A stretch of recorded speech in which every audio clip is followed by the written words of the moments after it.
All right, this is us, Table Read Tuesdays, reading the final episode of the TV series. This is us as we're coming to an end of this year. So we'll introduce you to the rest of us to read it. I'm Jacob Patrick, and I'm going to be playing Jack Rando and Jack Jr. And next we have Angel Peterson. That'll tell you more about her, where to find her, and all that stuff. Yeah, I will be Rebecca and Beth. Those are everyone in here is my favorite character. It's just that good. It's one of my favorites. And you can find me on Instagram if you so wish. Angel CDP. CDP. ANGEL, not LE. All right. Thank you, Angel. Next, we have Vicki Dykes. Hi, I'm Vicki Dykes. I'm from Central Alberta. I'm an actress, yoga enthusiast. I'm into improv. And that's it for now. Tonight, I'm going to be Dave, William, Nikki, Toby, and Tess. And yes, this is a very good series. So I'm very pleased we're doing this. Can I jump in for a second? That I finally get to start on editing Vicki's yoga videos pretty soon.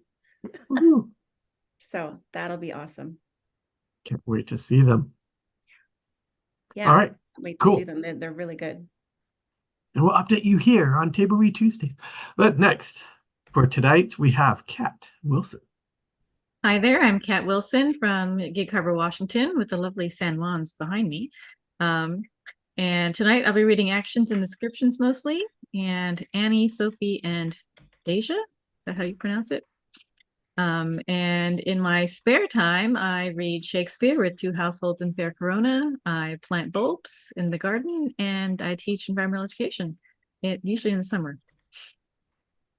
Amazing. That's amazing. What do you teach?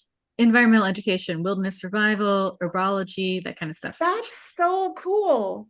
How did I not hear that? I don't usually mention it, but that's really cool. I'm interested. I'm interested. Yeah. And I make homemade jam. You always wanted what? And I make homemade jam too, like lots of it. Oh. I saw the picture, and it was less than the year before. We're all gonna have to come see you. Have a workshop. Have a workshop. Oh, and it's gorgeous there too. I could, because my brother lives right by you. So got a spare bedroom. Road trip. I have a vehicle that can drive now. No, my mom said shouldn't take long trips. Okay. Anyways. Yes, that's for us to plan for the future. Yeah. Until then, we'll continue with Roxane. I am Roxane Armstrong. I'm an actor here in Central Alberta. I'm also dipping my toes into learning about improv, which is a new challenge for me and has been lots of fun. You can find me also on social media as a social retailer for a health and wellness company. And yeah, I'm on Facebook. I'm on Instagram. There's not a whole lot of Roxanes out there. So as long as you're spelling my name right, you will probably find me. Awesome. All right. We will get started. And first I'll say, like, normally we only read one episode of something or just a single script. But for this show, we wanted to try something different so you can see all sides of it. At the beginning of the year, I think the first week of this year, we read the first episode, the pilot episode of This Is Us. And so now at the end of the year, we're reading the last episode. So if you want to see how things change or how they not only open and do a pilot, but also how they close it, that's what we're going to do tonight. So I feel bad for anybody that gets some of the spoilers from tonight, because it is, as they mentioned, a wonderful, wonderful series. Very heartwarming. So, but you've been warned. That's your warning. But we will continue.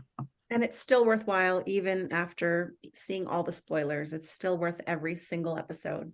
Yeah, and this is at the very end, so you don't know when it happened or how it happened, etc. Or even if it happens, maybe it's a dream. Who knows? I think, yeah, okay. I won't say more. We can talk more afterwards. All right. I will share the screen. Let me know if you would like it bigger, smaller, etc. Sharing screen. There we go. All right. There we are. How is that size? Looks It's a great. little small. Thank you. All right. Then I think that's no. Oh, Much better. Yeah, that's better. would you guys like it even more? Is that too much? Oh, Can you move That's over too and much. that's good. It's not all on the screen if it's that big. Yeah, that's Okay. lovely. Yeah, that's perfect. Yeah. Yeah. Okay. Then that's what we'll have it at. Ready for Kat to take us away. All right. This is Us, production White Draft, April 12th, 2022, written by Dan Fogelman and directed by Ken Olin. Episode Us. Act 1. Interior of Jack and Rebecca's house, bedroom, day 1, 1992. Previously shot. Rebecca lies in bed, sleeping.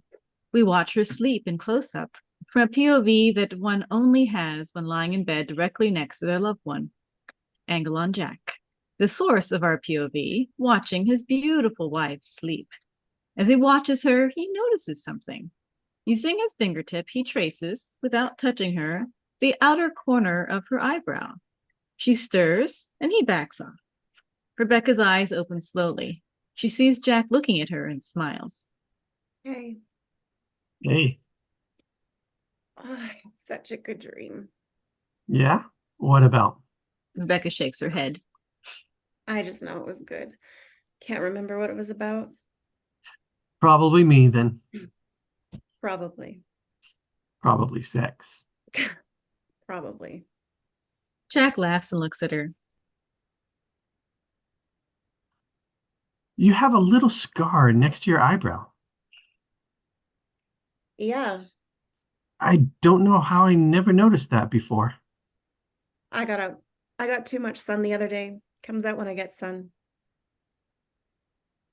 Never noticed it before. She rolls over, facing him, and he examines it. Note, it's so small we don't even have to see it on the camera. When I was a little girl, there was this little playground near my house. My dad would take me there sometimes. Had a really lame slide that would give you burn marks on your butt, and a weird little rocking horse thing that only had one eye and totally creeped me out. But it had this one swing. God, I love that swing. My dad would push me on it, and one time I turned around on my way back down and he wasn't looking, and his watch hit me right there above the eye. He felt terrible, but I didn't care. It was my favorite thing in the world, him pushing me on that swing. She thinks, and Jack examines her eye. It was such a treat for me, going there with him. But whenever we'd go, I just spend the entire time worrying about when he'd stop pushing me, when he'd say it was time to go home. I wish I enjoyed it all more while it was happening, instead of worrying so much about when it would end. She shakes her head. Wish I could remember that dream. It'll come to you. Hope so. Rebecca sighs and stands. Hey, Randall's math thing got canceled. We have a Saturday with no plans. No football games, no date, no play dates. What should we do? Nothing? Rebecca puts on a robe, smiles. Nothing sounds very good. Jack smiles then. I can't believe I never noticed your scar. Hey, it's not going anywhere. As Jack smiles, we cut to the exterior of a playground, day 1, 1955. A crappy slide. A creepy rocking horse with one eye. Young Rebecca, age 5, is pushed on a swing by her father. And now you swing. She shrieks with glee. Exterior playground, day 1, 1986. Previously shot. Rebecca pushes the youngest big 3 on a swing set. And we swing. They giggle as she moves back and forth, keeping all 3 children moving. The kids revel in her love, her attention, that swing. Exterior playground, day 1, 2022. Kevin swings the twins on a playground. And swing. And again, we Swing! Exterior Randall and Beth's backyard, day 1, 2012. Previously shot. A younger Randall and Beth pushed little Tess and little Annie, age 4 and 2, on a playground swing set. There goes the swing, swing, and again we swing and we swing. Exterior Park, day 2, 2022. Kate and Toby swing baby Jack and Haley at the park. We swing out. We swing back. Exterior Park, day 1, 2047. Jack Jr. and Lucy swing their 2-year-old Hope. There we go, back and forth, and we swing. Title card, This Is Us.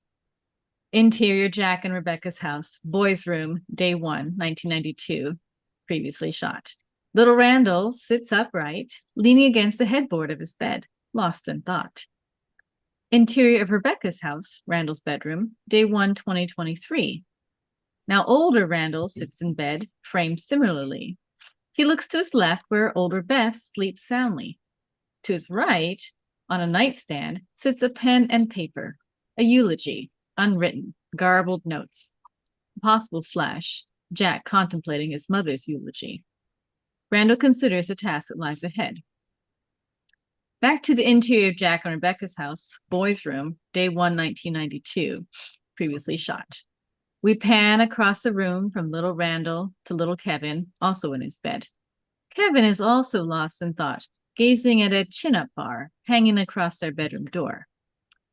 Interior Rebecca's house, Kevin's bedroom, day 1 of 2033. Older Kevin lies in bed with Sophie. He stands, grabs 2 ties. He holds the ties up in a nearby mirror, contemplates which one to choose. He assesses his beard. It needs a trim. Something about the realization makes him smile. Interior Jack and Rebecca's house, Kate's room, day 1, 1992, previously shot. Little Kate lies in bed. She rolls over and looks at a photo of her family framed next to her bed. It's the iconic shot of the Pearson family. On the front lawn, post-water slide, a photo we've used so many times over the years. It makes Kate smile. Interior Rebecca's house, Kate's bedroom, day 1, 2033. Older Kate lies in bed with older Philip. She's looking at the wall opposite her. A photo hangs. Rebecca and Kate on her wedding day. A happy memory, a memory from before. Back to the interior of Jack and Rebecca's house, Kate's room, day 1, 1992, previously shot. Young Kate continues looking at the photo. Her smile fades momentarily as she considers something. Then Guys, breakfast. she smiles again at the sound of Jack's voice, gets up from the bed. Interior Jack and Rebecca's house, kitchen, day 1, 1992, previously shot. Jack makes breakfast for his kids. It's quite a process because the dude lives for this shit.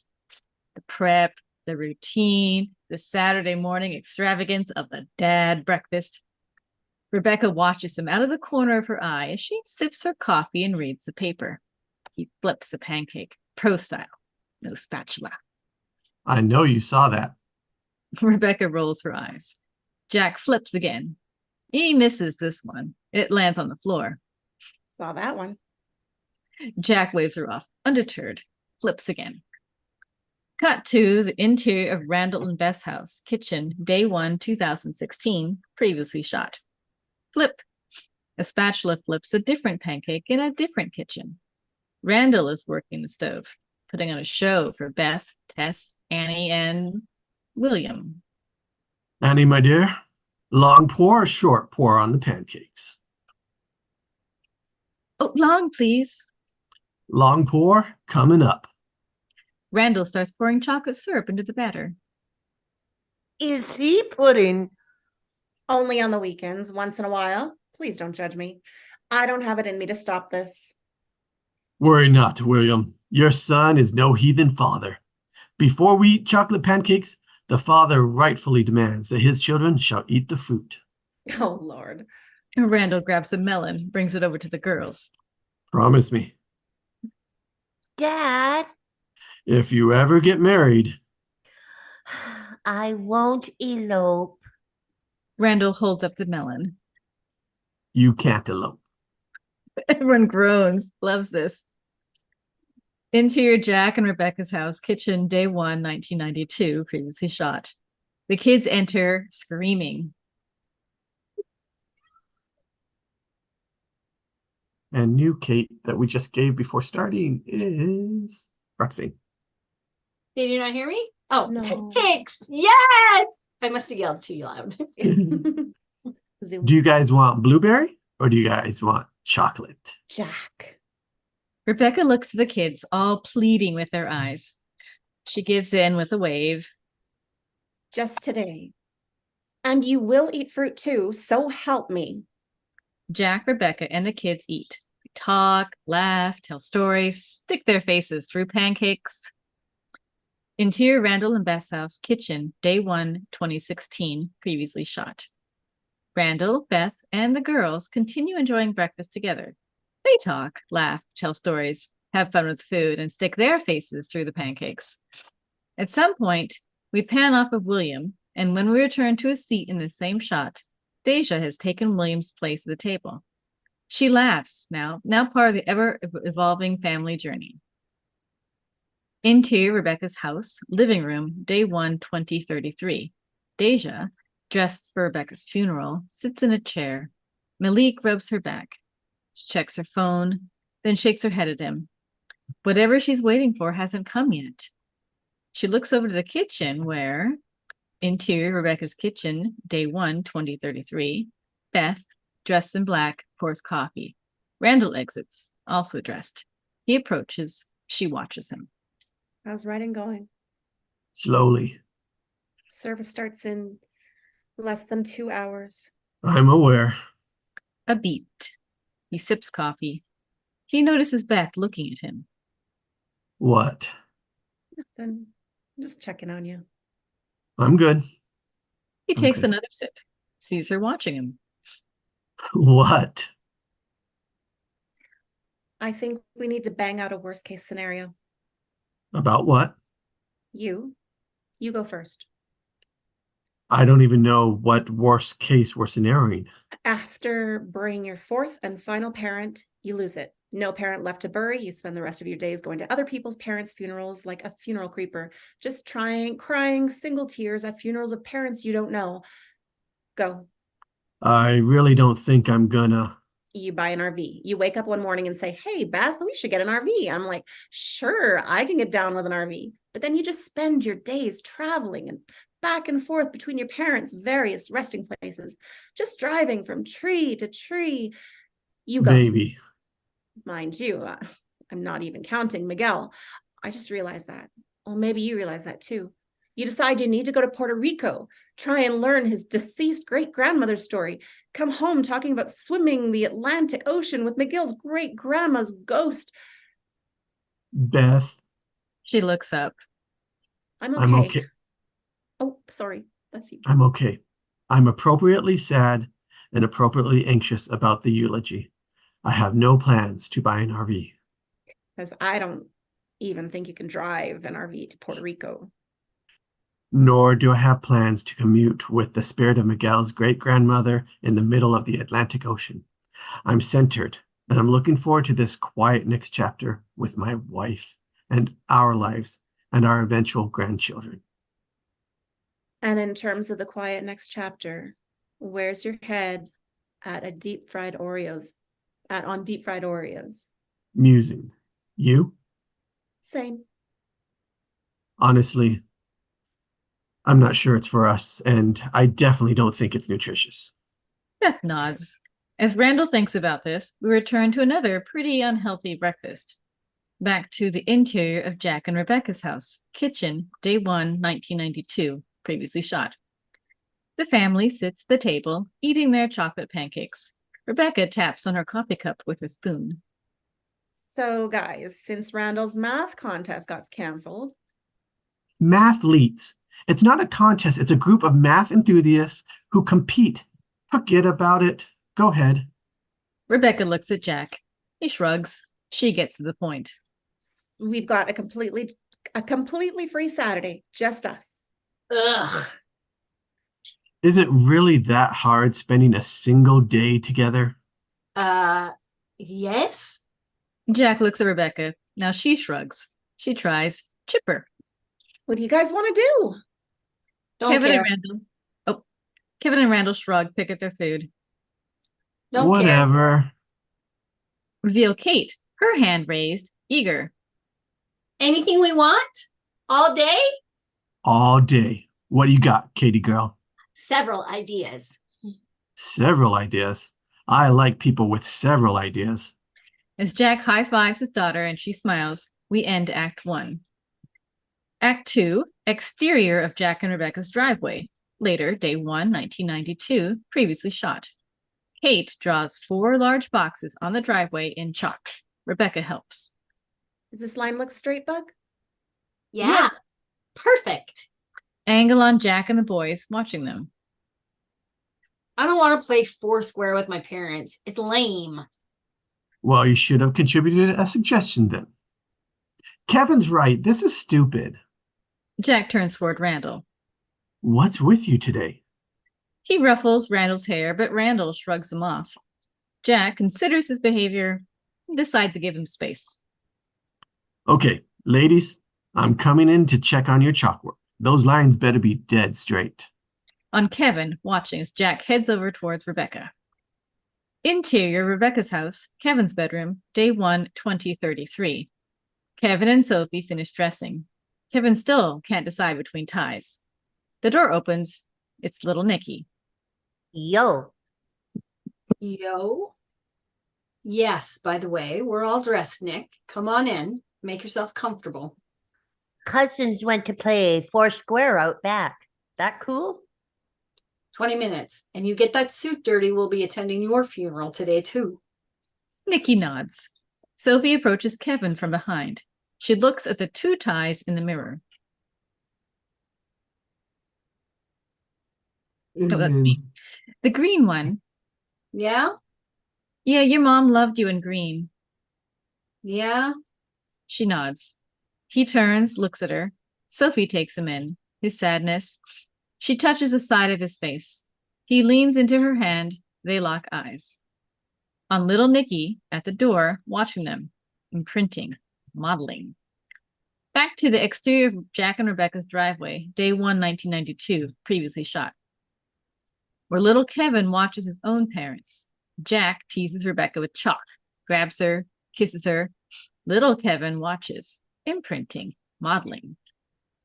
Hey, guys. Come on, boys. We're ready to go. The boys head over toward the game.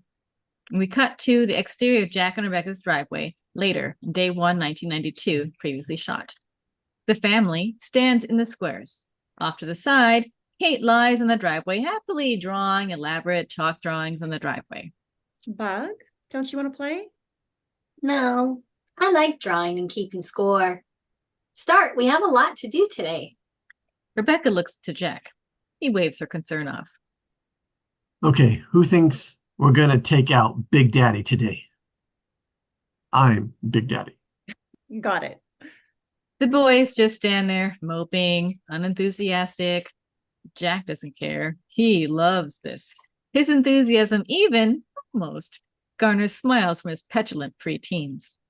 I plan on wiping the floor with all 3 of you today. It's gonna hurt. You're gonna be crying for your mama, which is good for you because she's standing right here in box number 1. Big Daddy, service. He serves. As the game is played, everyone laughs and has fun despite themselves. Exterior Rebecca's house, backyard, day 1, 2033. The future grandchildren of Jack and Rebecca play Foursquare themselves. They laugh, play. Even the older grandchildren, Deja, Tess, Annie, check in, take turns. Jack Jr. participates with the help of a beeping ball. Exterior Jack and Rebecca's driveway, day 1, 1992, previously shot. The OG Pearson family continues playing and laughing. Angle on little Kate, drawing her elaborate chalk designs on the driveway. From her POV, she watches the family enjoy one another. She has never been happier. Exterior, Rebecca's house, backyard, day 1, 2033. The grandchildren continue playing. We watch the game through a window and realize we're in Kate's POV. We are inside the interior Rebecca's house living room. Continuous, day 1, 2033. Kate, dressed for funeral, watches her kids play. A body steps in the frame, just with her. It's Toby. They watch their kids play. If it's okay with you, I'd like to say 3 things that surely cross multiple ex-husband lines and protocols. Go on. Okay. Number 1, she was extraordinarily proud of you. Kate smiles. I am extraordinarily proud of you. That was number 2. They get a little more intense as they go. Gotcha. Third one's a bit of a doozy. Well, it's a doozy of a day, so Toby looks at her, turns serious.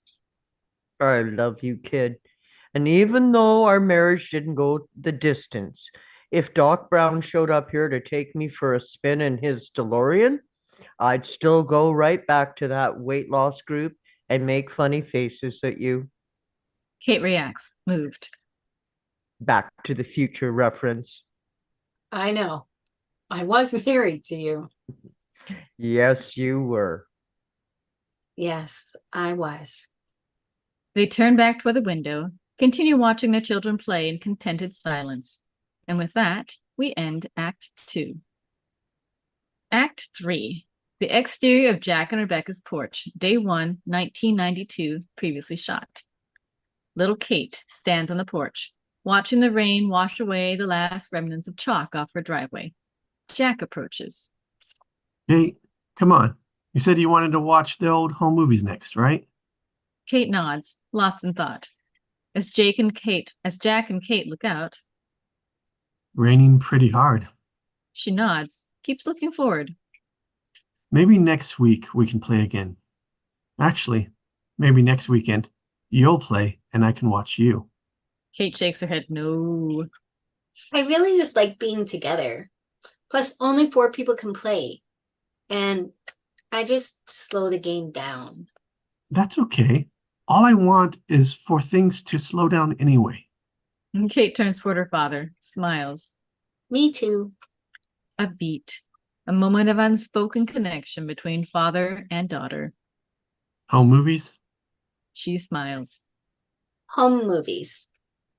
Interior Jack and Rebecca's house, living room, day 1, 1992, previously shot. The family sits around watching home movies. Currently on the screen is an old birthday video where the family plays Pin the Tail on the Donkey, episode 113. They watch, comment on it. But Jack is distracted, looking for a different VHS tape. Oh, this is a good one. This is it. Jack hits eject, pops a new one in. Note, during the following, we intercut between family watching the scene on TV and the actual scene itself. Interior Jack and Rebecca's house, kitchen, day 1, 1985, previously shot. Rebecca is finishing dishes at the sink. We watch her through the prism of a spying video camera.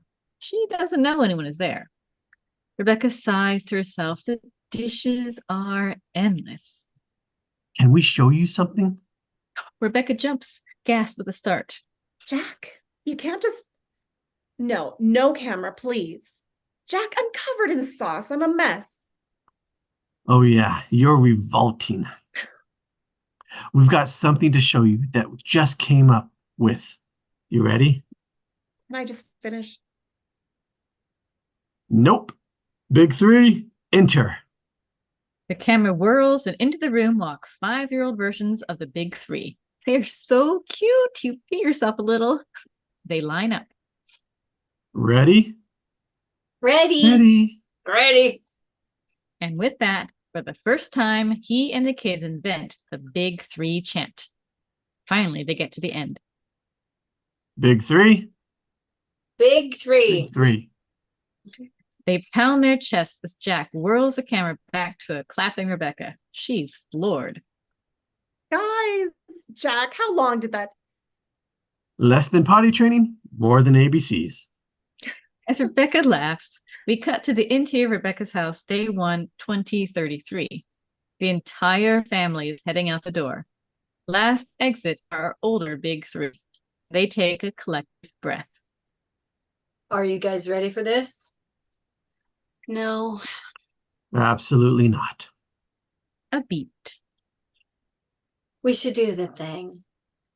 Come on, Kev, you're up. First came. I don't want to do the thing. Not right now, Kate.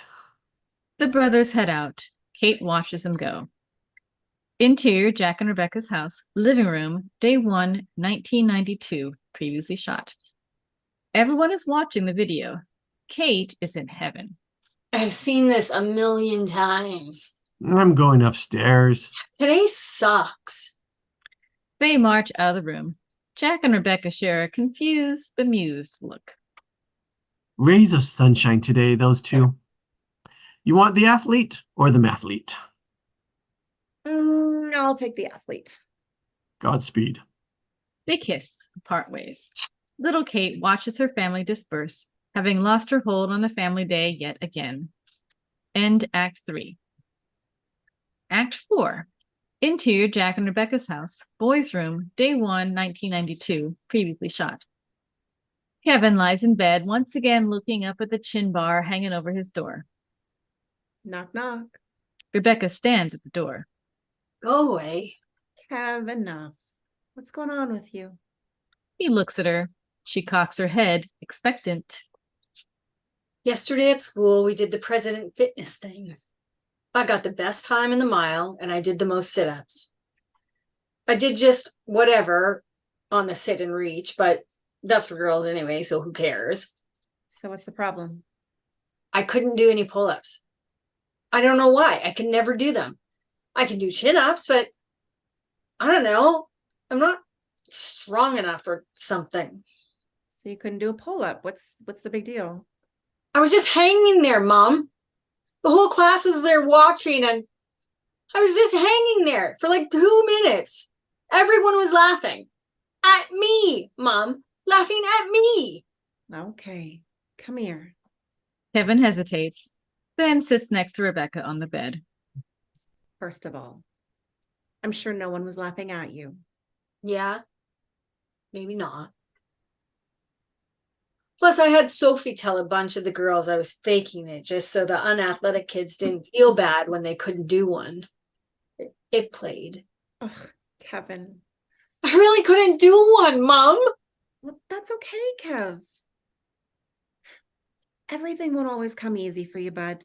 You're going to have to work. Work really hard to become the person I know you can become. I think it's good for you to fail sometimes. I think it will make you stronger. I think it will make you a fighter, you know?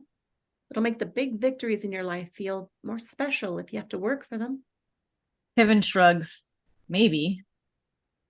You know what Dr. Jaffrey said on your last checkup? He told us he thought you were going to be really tall, like way over 6 feet. Really? She nods. A real jock, he said. Oh God, that'd be so great. Did he say if I'd ever lose my hair? No, we didn't get that far, Kev. Well, I think I'm going to be okay there. My dad's looking good. I feel better. I'm glad. I think. I'm not sure, honestly. No, that helped. You always know what to say, Mom. I do. Yeah, you're pretty good at this stuff. You get one kiss. Oh, do I? Just one? Don't.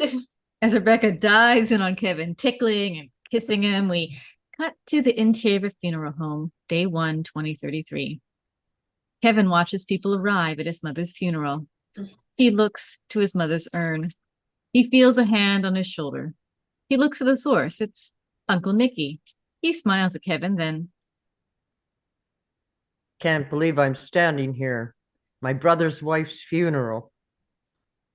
You really effed up my life, kid.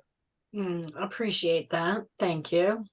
I mean, before you came banging on that trailer door of mine, I had it pretty good.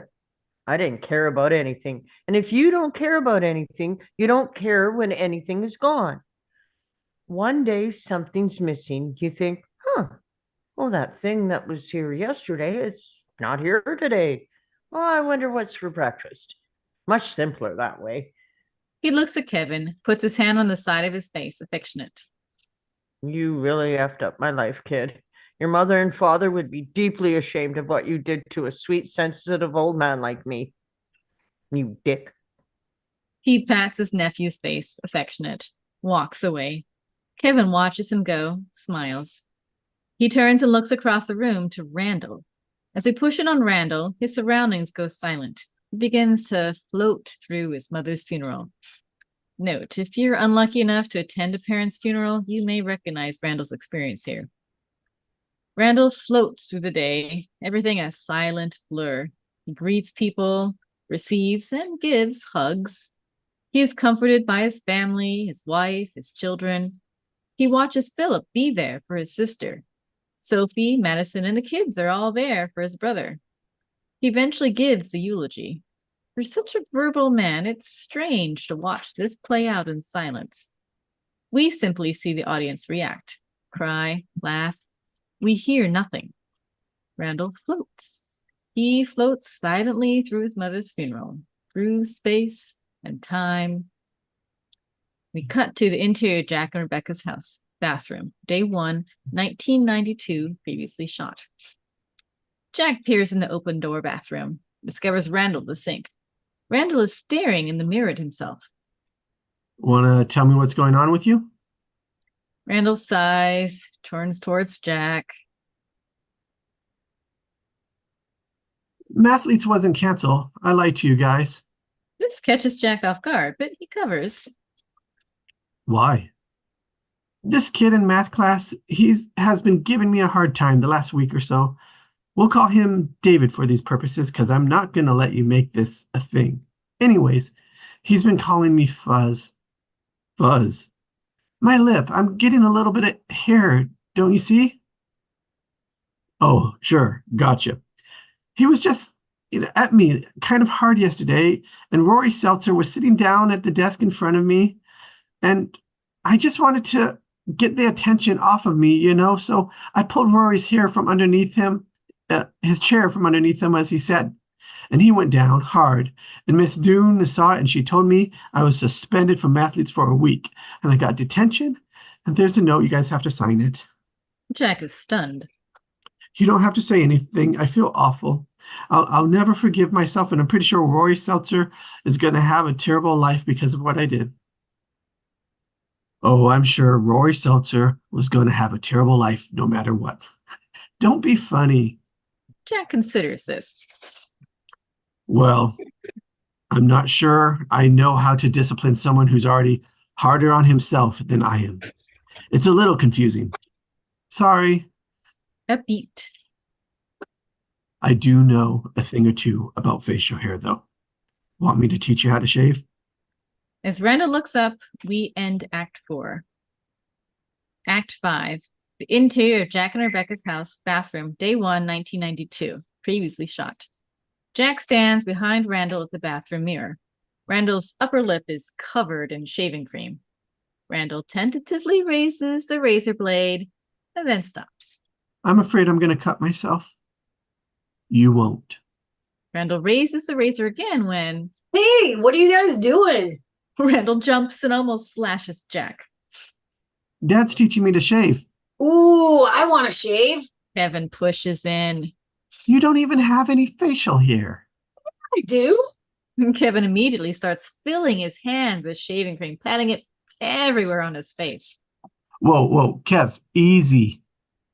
Warm water on your face first, like that.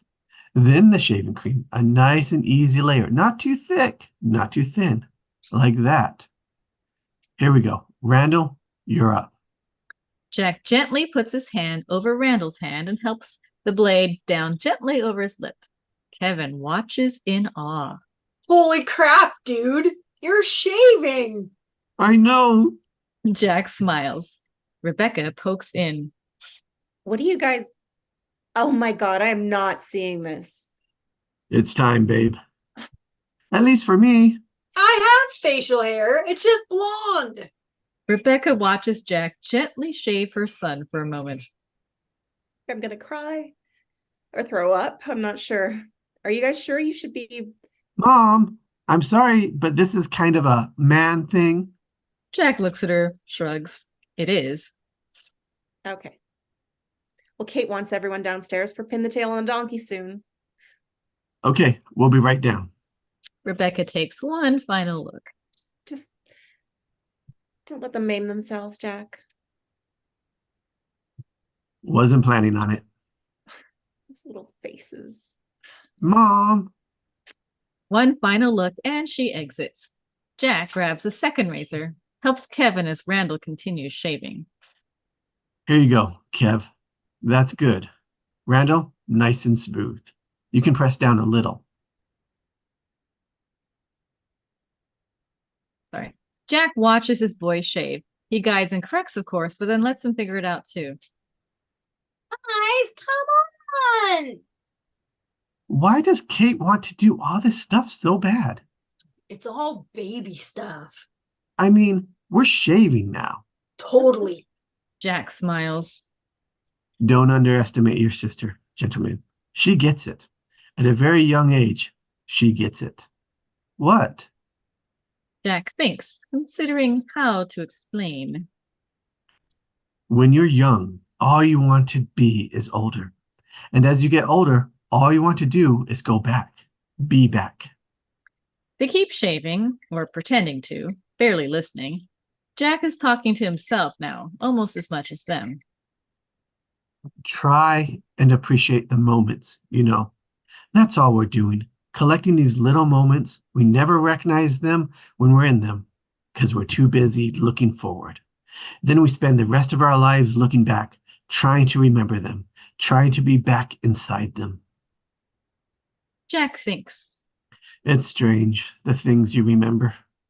You're being weird, Dad. Super weird. You'll get it one day. As the boys continue shaving under the watchful eye of their father, we cut to the exterior cabin, day 1, 2033. Randall sits by himself on the stairs of the old cabin. He's still in his suit, his tie loosened. He looks up, smiles. His 3 daughters approach, sit next to him. They sit in contented silence for a beat. You hanging in? I'm hanging in. There's a thread right about here. I'm hanging on to it real tight. They smile. Barely slept. Up all night writing a eulogy. I can't remember a single thing I said. A depressing notion on a depressing day. May I? They nod. It all just feels so pointless. I spent my entire childhood worrying about losing her. I spent the past decade objectively terrified of it. And now she's gone. And yet, the birds chirp on. I notice I'm hungry. 5 minutes ago, I thought about work. Tomorrow, I'll shower. It all just feels so pointless. Too depressing? Definitely less funny than your eulogy. Poetic, but sad ASF. We'll give you guys a minute. Annie squeezes Deja's hand. Deja smiles, grateful. They exit. Deja scoots next to Randall. It's not pointless. Hey, you're going to be a grandfather, remember? Randall looks up. He thinks, remembers. We cut to the interior of Randall and Beth's house, girls' room, day 2, 2016, previously shot. From episode 116, William quietly kisses his grandchildren goodbye. He makes little Tess promise not to stop playing chess. He takes a final smell of Annie's hair. William stands, quietly leaves the room. He's surprised to find Randall standing in the hallway. William approaches him, looks back at the girls. Grandfather, strange word. Grandfather. Never thought of myself as either, really. Well, look at you now. Well, look at me now. Randall smiles. William looks back at the girls from a distance, just shapes underneath their blankets now. Such a strange relationship, grandparent. It's not as complicated as parent, not as fraught. It's just unconditional, easy, pure love. What an unusual thing to love someone so unconditionally when you know time probably won't allow you to be a big part of their story. This hangs there. I don't remember my grandparents. I can only access fleeting images. Smells. Oh, the smell of pie. Oh, she made pie, I think. My mother's mother.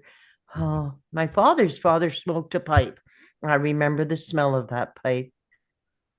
And I look at those two little girls. I've known them all of 9 months, and only now can I even comprehend how intensely my grandparents must have loved me.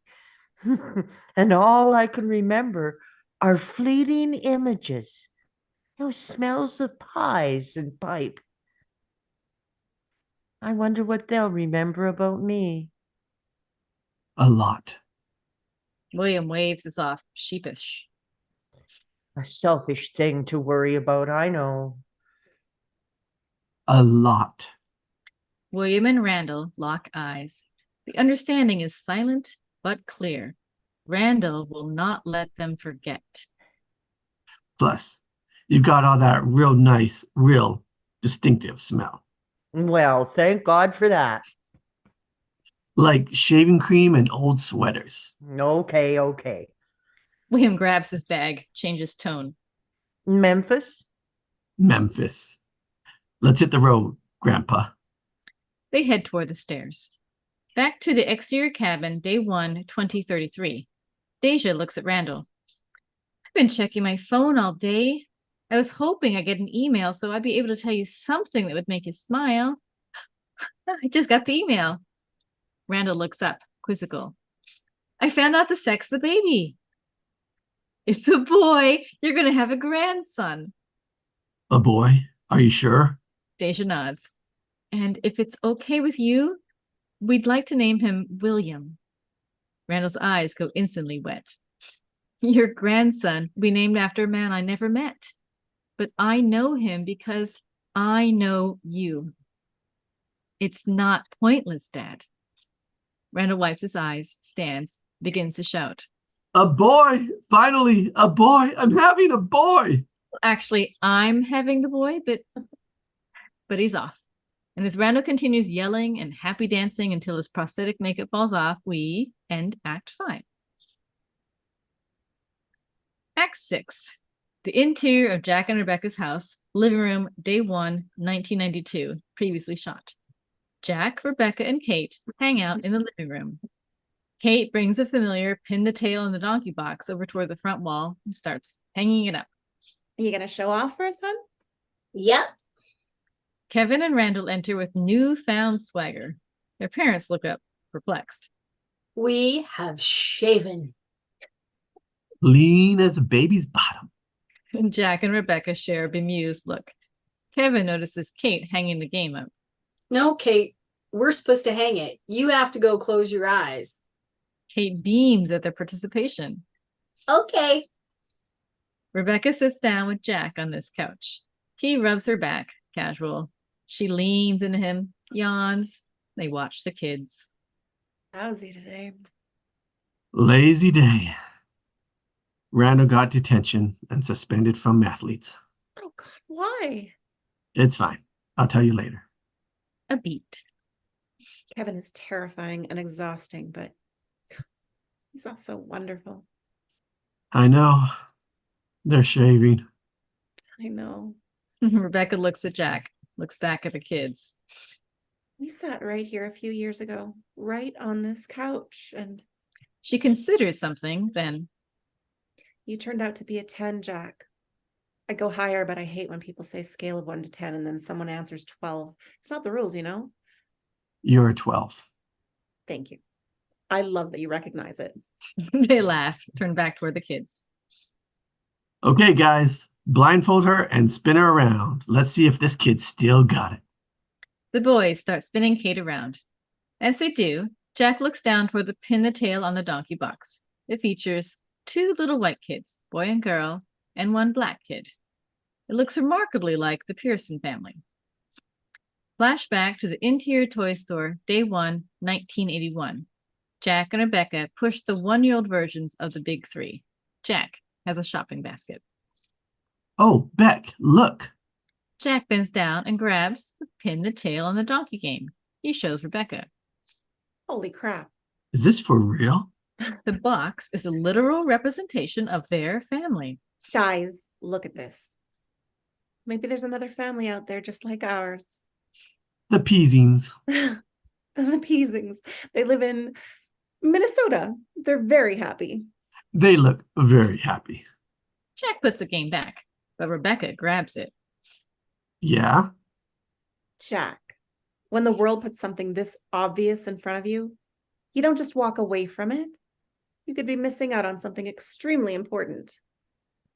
Fair enough, but we're never going to use it. Back to the interior of Jack and Rebecca's house. Living room, day 1, 1992, previously shot. Kate, blindfolded, gets spun around and let loose. She begins marching slowly toward the pin the tail on the donkey. The family talks, laughs, bets on if she'll find it. She moves left, right, then ever so slowly toward the hanging donkey. Kate does it. She pins the tail right on the donkey. Everyone cheers. She removes the blindfold. Katie girl, how do you do that? You've got to tell us. Are you peeking? No, Bug, come on. Then how? Kate looks at her parents, her brothers, her parents. before you put the blindfold on, I look where you guys all are. And you never shut up. As long as I know where you are, I always know where I'm going. Jack and Rebecca share a look. Rebecca gets up, goes and kisses her daughter. Exterior cabin, day 1, 2033. Randall sits still basking in the glow of the news. Kate and Kevin approach, sit. Well, you have a creepy glow about you. I got some good news. Got some very good news on a very sad day. They nod, press no further. We don't have parents anymore. We still have parents. You know what I mean. Yeah. A beat. What do we do now? With our lives? Kevin shrugs. We do what she wanted us to do. We live. We live fearlessly. I'm going to open up so many music schools for the blind. That people get resentful of blind musicians? Exactly. I want people to think they have it too good. Kevin smiles. I'm going to focus on the nonprofit. Stick around home as much as I can. I like my home. I waited a long time for it. Plus, my son may be a sociopath. I really should keep an eye on him. Yeah. He's worrisome. A beat. DNC wants me to go to Iowa State Fair. You shake hands, eat all the junk food, deep fried Oreos and stuff.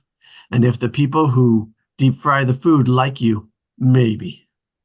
This hangs there. You gonna go? Weighing it with Beth. But if she's down, for Mom, yeah, for Mom I might go. A beat. Can I tell you guys my nightmare? We drift without Mom. With our busy lives. We drift.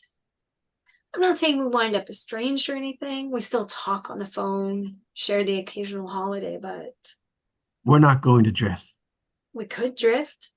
This hangs there. Secret, They nod.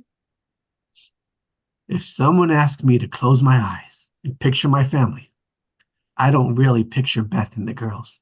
I picture Mom and Dad and you two. Cuter younger versions of you two, but still. Same. Same. You can never tell Beth I said that. Oh, sorry. I've been recording all of this. You didn't say we were off the record.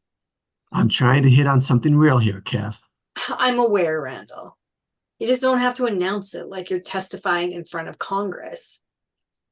Guys, first came. She turns to Kevin. He smiles. And Me. smiles. And Dad said, G. And then came me. And Mum said, we. Then came, me. and they said, That's 3. big 3. They pound on their chests. Big 3. Big 3.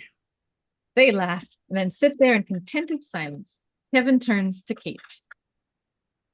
If you drifted, Kate, we'd drift after you. Randall nods in support. Kate smiles, reaffirmed. Can you really drift, though, Kev?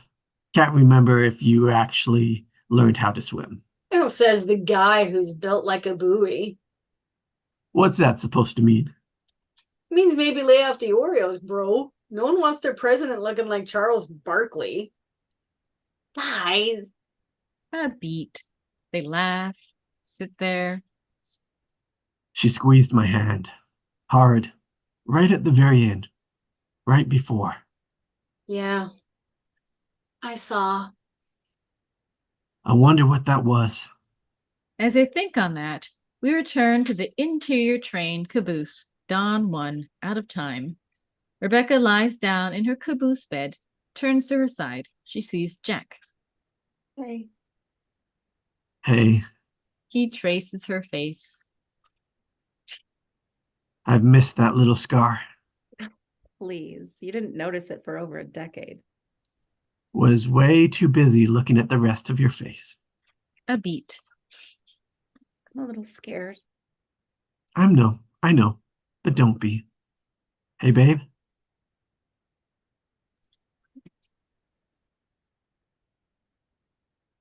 We did good. You did so good. So many things left to do with them. You will. It's hard to explain, but you'll do all those things with them. You promise? I do. I mean, I don't need to be there for the weird stuff. I don't want to see them shower or anything. You won't, but you'll be there. Back to the interior Jack and Rebecca's house. Living room, day 1, 1992, previously shot.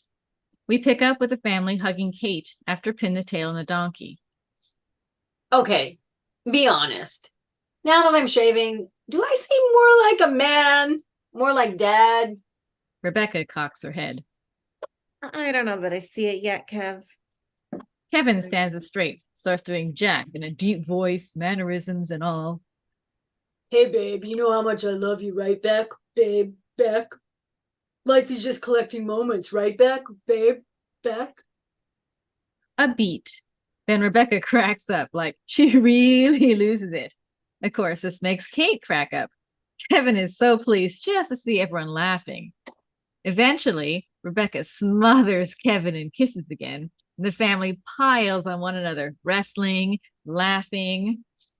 We cut to the interior of Rebecca's house, living room day 1, 2033. The older big 3 have now returned to the house. They watch their kids play pin the tail on the donkey. Everyone plays, teases, wrestles, laughs. At some point, young Nicky spots his dad, lost in thought. He approaches and sits next to his dad. Nicky puts his hand on Kevin's shoulder, comforting. Without even looking up, Kevin ever so subtly leans into his son's shoulder. Interior, Jack and Rebecca's house, living room, day 1, 1992, previously shot. The OG Pearsons are happy, wrestling, laughing. Jack sits on the couch, watching it all. He's laughing, but completely present, having that rare moment of recognizing and catching the little moment. Interior train caboose, dawn 1, out of time. Jack and Rebecca look at each other. Quite a thing, isn't it? Us finding each other at that bar that night. Oh, I don't know. When the world puts something this obvious in front of you, you don't just walk away from it. He takes her hand. You ready? I don't want to leave them. You don't. You'll see. I love you. I love you. Rebecca squeezes his hand. Back to the interior of Rebecca's house, day 1, 2033. The family continues hanging. At one point, Randall watches Deja, notices something. She's absent-mindedly holding her belly, and their eyes lock. The interior of Jack and Rebecca's house, living room, day 1, 1992, previously shot. Jack watches his family, wrestling and laughing. He looks to his right. Randall sits on the couch next to him. He is watching his father watch his family. They share a meaningful look, a nod. Randall gets it, or will one day. And with that, we end series. But not before one little more note to those still reading. To my cast and crew, in the days and weeks to come, I will have more things to say to all of you directly, but I do want to take a moment to just say this. I lost my mom in 2008. I've written about losing her a fair amount, with varying degrees of success, but never more directly than here, never with as wide an audience. There is no group of human beings I would trust to tell this story more than you guys. This show has been the greatest surprise of my life and an incredible gift, and it's all because of you. Thank you for taking the ride. Let's finish this the right way, and then take a moment to celebrate what we've made together. And so, at the risk of sounding schmaltzy and without a great actor to help undercut the sentiment, let me end by simply echoing the theme of this final episode to all of you. The show may be ending, but it will live on forever. And I love you guys. Dan. Aww. Yeah. Well, very sweet, very emotional. Shall we take the 5 minute intermission or so? All right, see you guys a little after 7:10 or whatever, 8:10 for you guys on the 11th. And then we shall discuss.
I hope you guys didn't hear too much of my kitchen background in the on there. We heard it all. No, none of it. Nothing. Zero. Nothing. Really, not the cast iron pans going bang, bang, bang, and no. I didn't hear it. Oh, great, Or anything. perfect. Not a thing. Good job. These new audio software things knowing what to cut out to a degree. Yeah. Crazy. All right.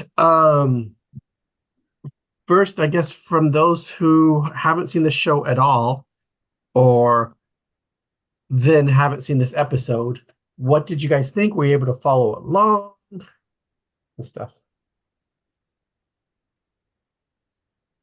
Well, I've not seen it at all, not unexpectedly. And it was really sweet. You know, I was like, I looked up on Wikipedia just ahead of time to see, you know, the basic premise and, you know, the who the big three were and that it's all about their lives going back and forth through time. And but oh my God, I'm never gonna be able to follow this. But it actually was not too hard to follow. Okay. You know, because the scenes kind of repeated themselves, and thankfully the dates were in there. If the dates weren't in there, I would be so confused. That's good for screenwriters to learn, to make it clear with dates or something. All right. Well, that's good. You were able to follow, because when we started reading, I'm like, this could be confusing to somebody. I felt like that hasn't seen it before. Even for me, at first, at the beginning of reading this, I was even almost a little confused. Well, Yeah. even watching it, it can be a little confusing. And, you know, the kids are little kids, you know, but yeah, it can be a little confusing at times.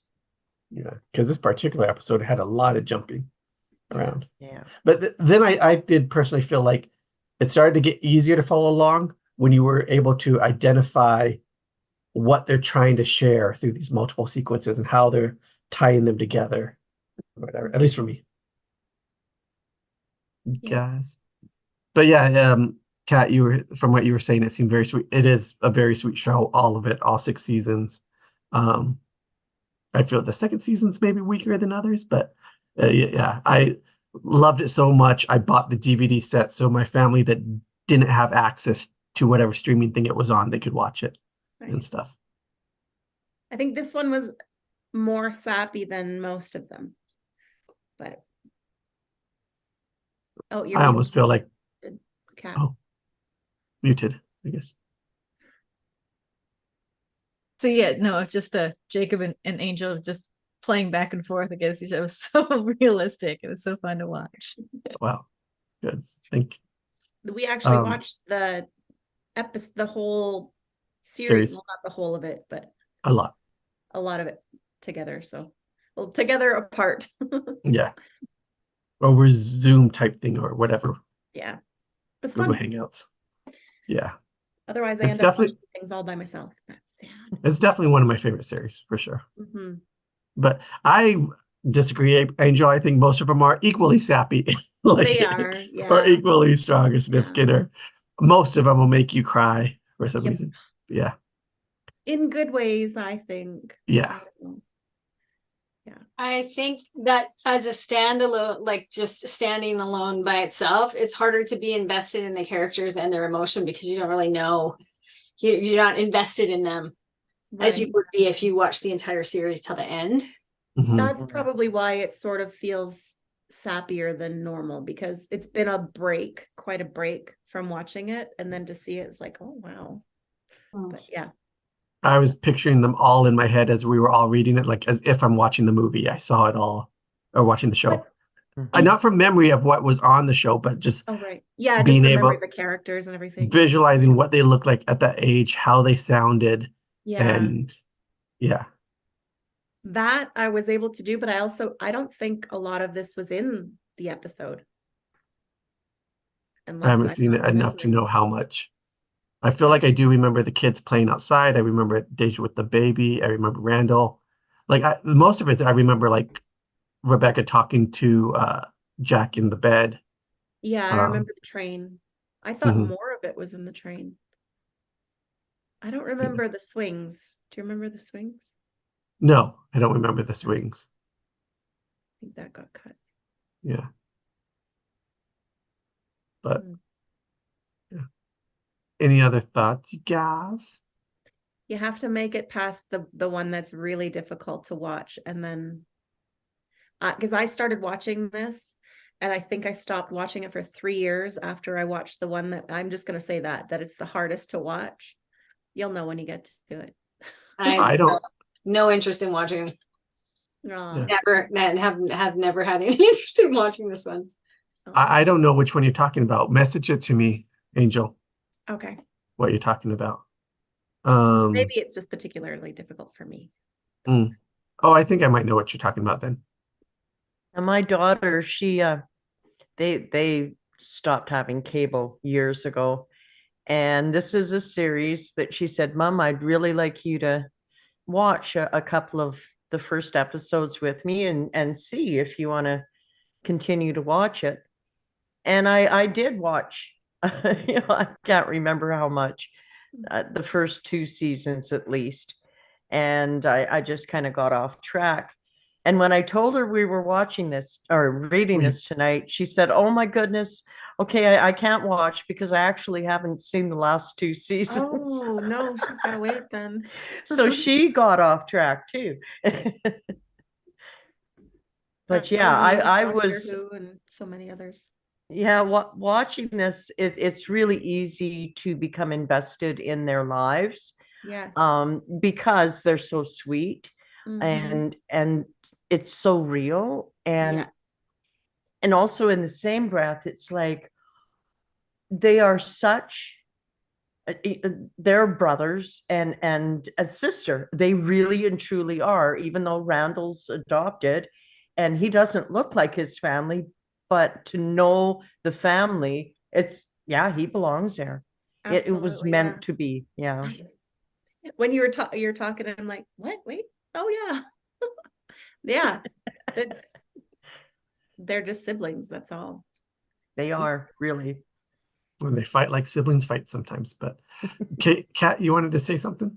I just had a question because a lot of times in the script it said things like previously shot. Does that mean Mhm. it's a clip from a previous episode, or is it just saying that it's just something happened in the past? I wasn't sure which. I wanted to bring that up too, just as a screenwriting thing or a production type thing, like filming Yeah. things in a financially intelligent way. I think it's both, Kat. I think some of those we definitely saw before because I remember, but I think others they just knew that they're going to use later and they shot it at the earlier time when they had those other characters or they were dressed or the makeup of a different age and stuff. Which is pretty amazing. Because they did do prosthetics and change and really grow and get older and stuff. Like the work they did on Mandy Moore of her looking young and her looking older is very well done, I think. Yeah, it's quite amazing. Yeah. Isn't that kind of like How I Met Your Mother when they had to do all the scenes with the 2 kids he's telling the story to? They had to do all of that when the kids were that age and the series went on for however long. Yeah.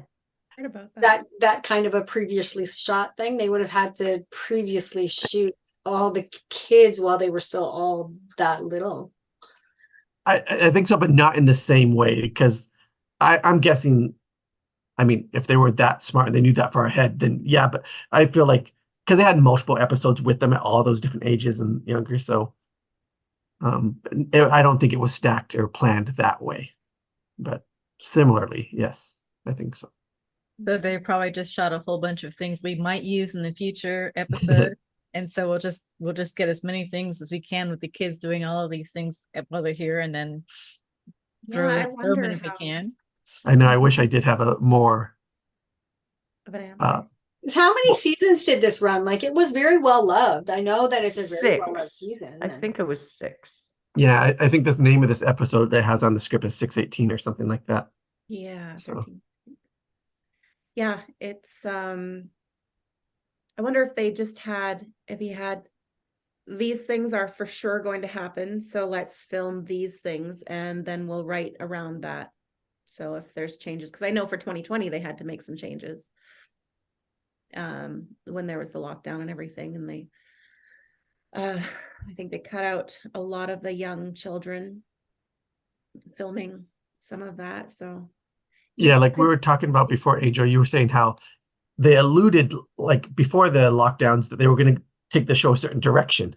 Hmm. And then I don't want to take what you were saying, but Oh no, just you can. I don't mind. well, and then you mentioned how because of the lockdowns, they totally changed directions and it felt like they abandoned those paths they were going to go down. And you would have Right, liked yeah. to see that continue. Yeah, Yeah. and they even incorporated masks and everything in it, from what I remember. Yeah, they did. They had like their own lockdown. They're contacting each other over Zoom and stuff. And yeah, they lived through that. And there were some other events going on. I don't know if was it the Floyd things? I think they addressed that in the show as well and stuff. Yeah, So they did a really good job of that sort of thing, of making it relevant to what was happening basically like right now. They were really on top of it. So and I saw some interviews behind the scenes that like they dwelled over that stuff. Like, should we address this? Should we not? And some of the stuff that like we have to, or this is how we're going to continue yeah. or not. So It's interesting. So I've had, the flu for the last week. I've just been in bed watching TV, but I don't watch a lot of TV. So I'm kind of like behind in episodes in a lot of the shows that I watch. And as I've been watching, I've noticed in like 3 of the series that I've watched, they've kind of hit the COVID period. And it's interesting how many shows did kind of pivot and change, and how that's going to be a time period in life that people, in the future are going to look back and go, that was filmed during COVID. Because it's all the background is all in masks, and most of the scene players have masks at times and not, and they're talking about COVID, and they're talking about the Floyd thing, And but I just found it interesting because it just really became very cognizant that it's going to be a time in life in all of the shows that yeah, went through it. Mm-hmm. Very limited casts as well. Yeah. And can you Like guys this historic period that people will look back on and study and say, find the shows from this period. yeah. remember that happening in Hollywood before? Okay. And while we think, there you go. And while we think about it, I remember like a lot of screenwriters reaching out or asking like, during this time, should I include this in my script and stuff? And most of the advice everyone was giving was like, nobody wants to see that. We're experiencing it. We want to all escape from it. And then also by the time your thing gets picked up, then it's going to look and feel dated and stuff. But yeah, that's why I was so surprised. They seem to be on it really fast. Like they must have a quick turnaround time for script and filming and getting it out, or at least they must have at that time. I think most TV shows do, like the turnaround time on how quickly they have to write something, make it, edit it, or like, yeah. It's interesting. So they must have the outline figured out long before, I would imagine. So that I don't know. I can't say. You guys have any other insight? Oh, go ahead. Say what you're saying, Angel. Like, I just thought it could be fun. Could be fun to have that work in a writing room with other people, and this is your job. Your job is to take care of this thing, and where do you see this going? I don't know. I think it'd be really interesting. I see a great process in a group. I see a great big storyboard. Yeah. And then, whether someone has to write a certain character, or they have to write write dialogue, or do they work together and write it? I haven't been in one, and I know some are different from each other, but what I've heard for different, of course, there's the showrunner, and they get to decide what ideas and how to move forward and what they're actually going to do or not.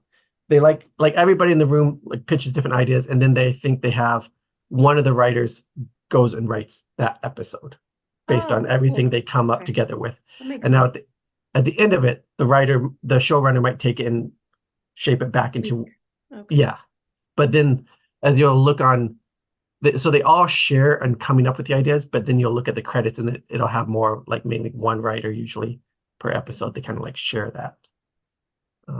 And a lot of shows, I'm sure they're all different, but that makes a lot of sense. So I was just looking at how Hollywood was dealing with the like polio epidemic and such, and pandemic stuff in earlier decades, because I was curious. And they said that of course a lot of it was also radio and movie theaters and stuff too, and they were telling people to stay home and not go out and whatnot. And that's kind of when the March of Dimes started. So, they were saying send a dime to the White House to help get medical supplies and things. And then that became the whole March of Dimes, which I don't know if you guys are all familiar with that or not, but Yep. I remember seeing those when everywhere you went, there's like a little place you can stick a dime in with the grocery store.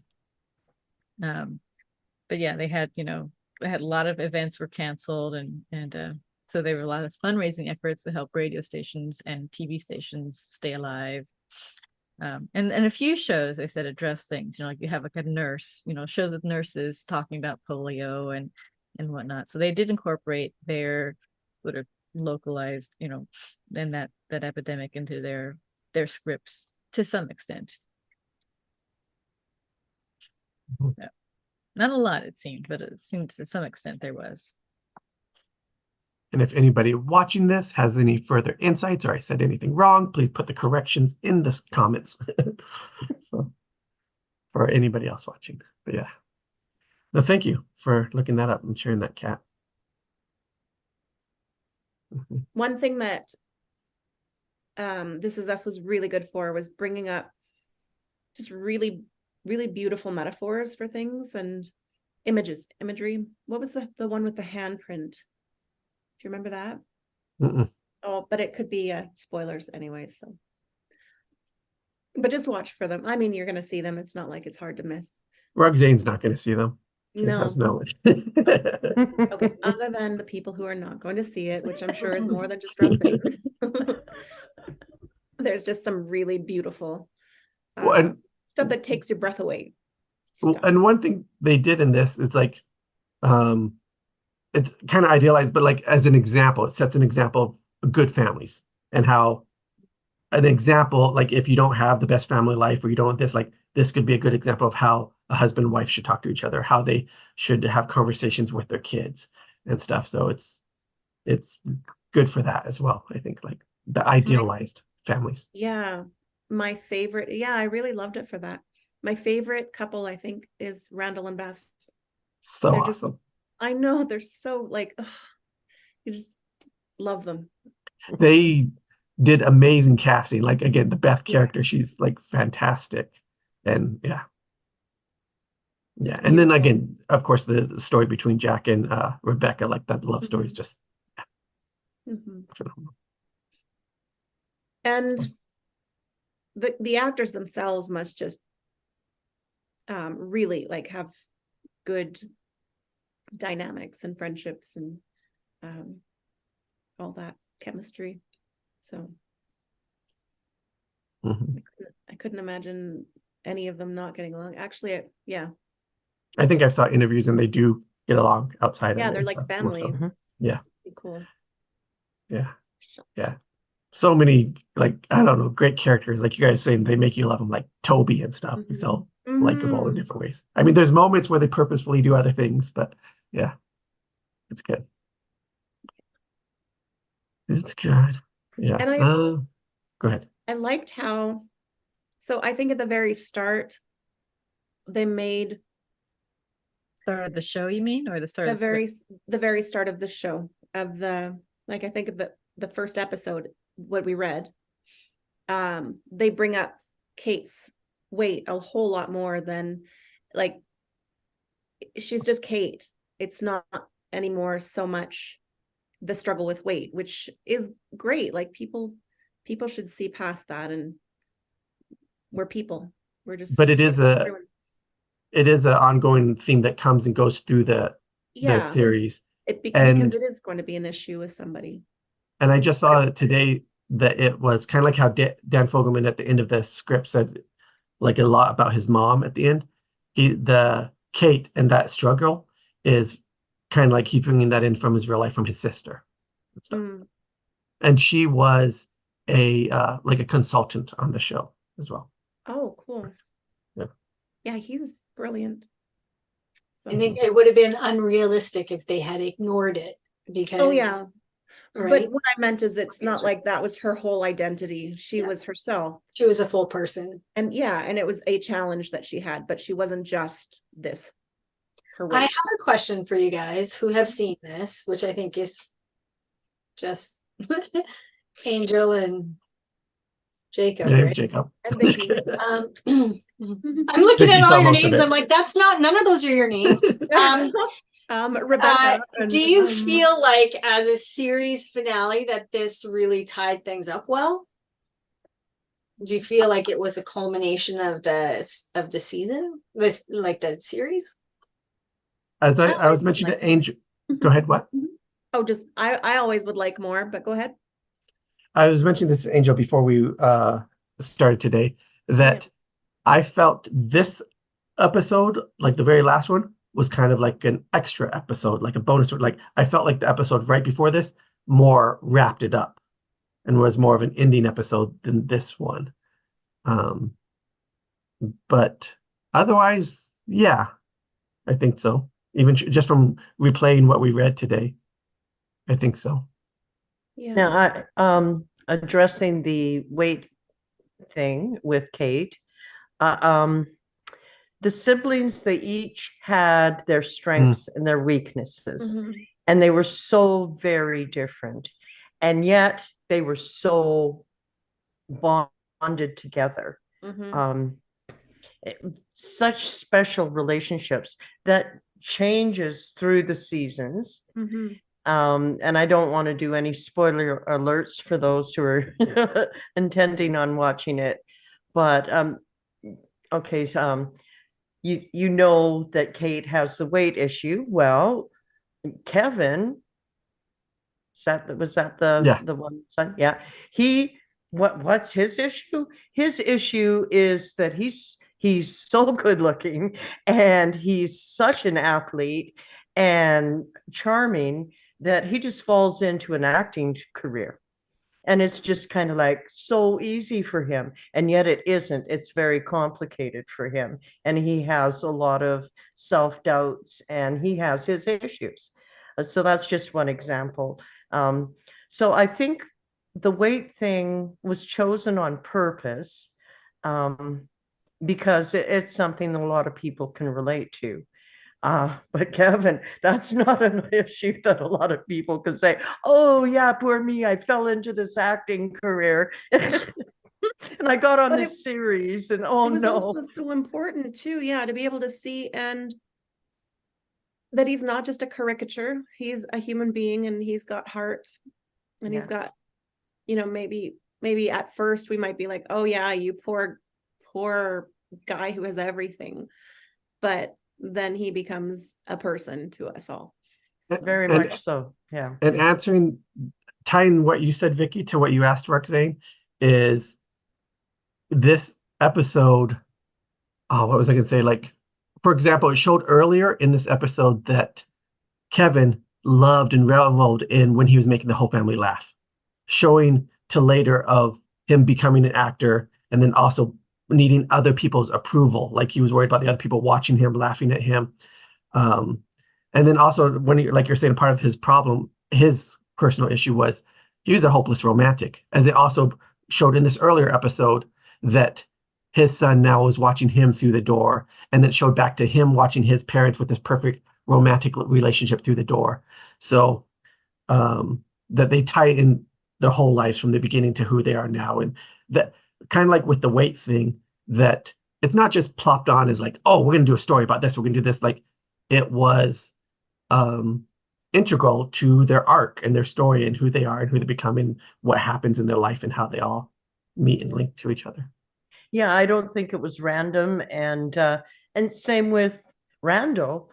He's this genius that, math is just like, it's speaking for us. And yet he has the complication of his father. And his And anxiety too. Well, I guess Yeah. it probably came from there. Yeah, he like possibly loves too much and worries too much. Yeah. Like hears too much. And yeah. yeah. Oops, that was loud.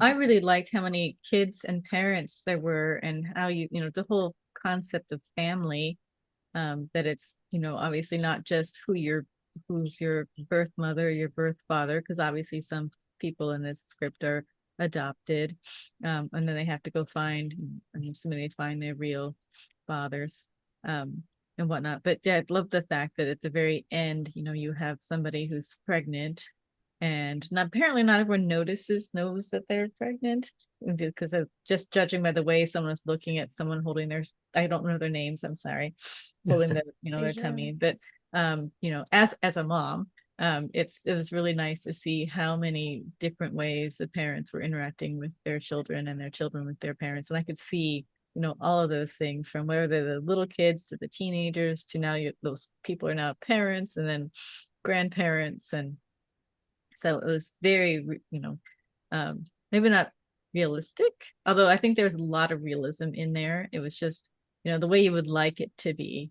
It's obviously not always easy being a parent or a child. And obviously these characters didn't always have it easy either. But the nice thing is it is television, so you can end it how you like it. And it was a nice ending. So I really enjoyed that bit.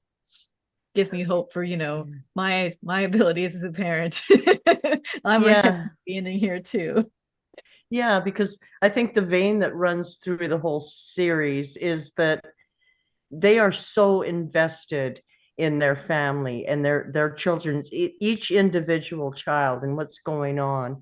It's like, oh, never is going to be, oh, well, we'll think about that later. Let's just let him worry about himself and we're going to focus on our own lives. No, their children are so important to them. And thusly, when they become parents, their children are extremely important to them too. Every detail of their lives is like, what's going on? Talk to me. You can tell me anything. Yeah. The communication's really mostly good.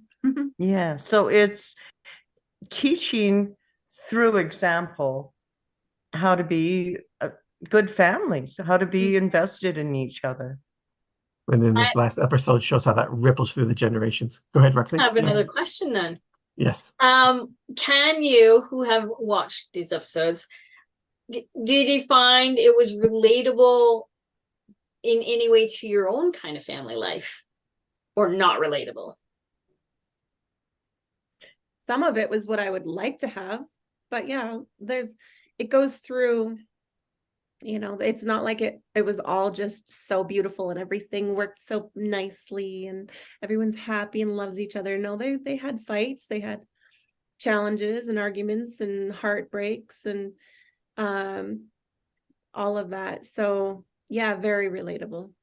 And maybe it's not identical, but there's always something to relate.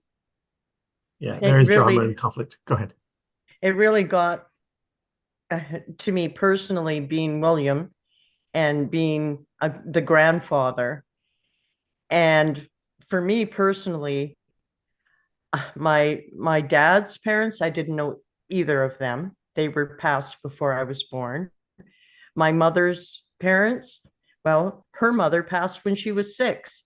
She fell ill. It was during Frontier in Canada. It was like that long ago. But I did know my maternal grandfather until I was 5. So I have a cousin who's 10 years older saying, remember this about grandpa? And it's like, no, I don't have that luxury. I don't have that foundation in my growing up, which is, as you all know, our grandparents are really important to us. So to have that smell thing, oh yeah, I do remember smells, that kind of thing, because those are basic memories that. What do they say about the sense of smell? That's the strongest memory we have. It's true. It's true. I do remember what the farm smelled like. I remember what the house smelled like. I don't have a lot of memories of him, and it's sad. And that I got to read that. I got to say, and that's when I started crying. It was like, that got to my heart. Yeah. So, yeah, I think there's a lot in this that can be relatable. Yeah. In one way or another, you can relate it, like even if it's not a 1-for-1. And I think that's why it's so emotional to so many people, because they do evoke enough empathy or understanding in those things to relate to it enough to feel it. Mhm. So yeah. My grandpa smoked a pipe, so I know all about that, the whole smell thing. It's that one thing, that smell that always gives me a memory of my grandpa. Yeah. Mhm. Is that it? Are we out of questions? It seems like it. Mm. But yeah. So anyone else except Roxanne watch the show? I'm just kidding. It seemed like a short read. So how long Yeah. is the actual episode? Like, were they hour longs, or were they weren't half hours, right? They were I like think full Hour. episodes. 40 minutes. I think they varied actually. I I don't think they forget. were all identical, especially with it being streaming. I think some were. Oh, Well, I feel it's like it wasn't streaming originally. I feel like it was on the station. It was on It's on, like, NBC or whatever. Oh yeah. actual So I TV, don't. right? Okay, maybe that's a different one I'm That's thinking what of. I had to wait the day I after. remember having that thought, and it was around that time. So something that I was watching around that time. And I was So like, then wow, it would be this is like only 40 some minutes, 47 minutes or something like that episodes, right? probably. Mhm. I can't remember. I can look at how long is the script and get an idea. It was 40 something. But again, the last episodes could be longer. Like lots of times, That's true. pilots are twice as long. Final episodes are maybe longer. But yeah, it seemed like a very quick read though. Mm-hmm. I agree. I think we had six acts. I was expecting 5, so figuring it was a normal television episode, but yes, the 6 surprised me a bit. That is the interesting thing about us reading this on Table Read Tuesday, is learning the different scripts. Some are 5 acts, some are 6 acts, and some don't have any acts at all. They're just, Yeah. you have to figure out where the commercials go. Yeah, I think it was probably 45 minutes around there. yeah, I'm not finding the answer yet. Good for the brain.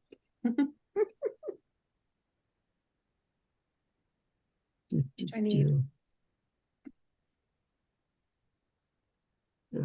All right. This Is Us. Once is 40 minutes. Big 3 34. Different one 40. 41 minutes. 39 minutes. So roughly 40. Hmm. So the commercial break is an hour. Yeah. Cool. I don't mind commercial breaks. Mhm. Sometimes I like commercials. I know I hate commercials, but sometimes I like them because I can get stuck in a show and watching it, doing it, and then a break gives me enough break for me to like step outside of it and go, oh, what should I be doing, or what else is I doing, and like, Mhm. yeah. I used to always say that's when I get my dishes done. And if you know me, I rarely get my dishes done.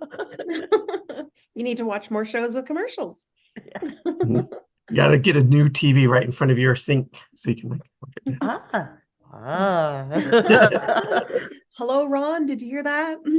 No, I'm darn. gonna have to plant that bug in his ear when he's asleep.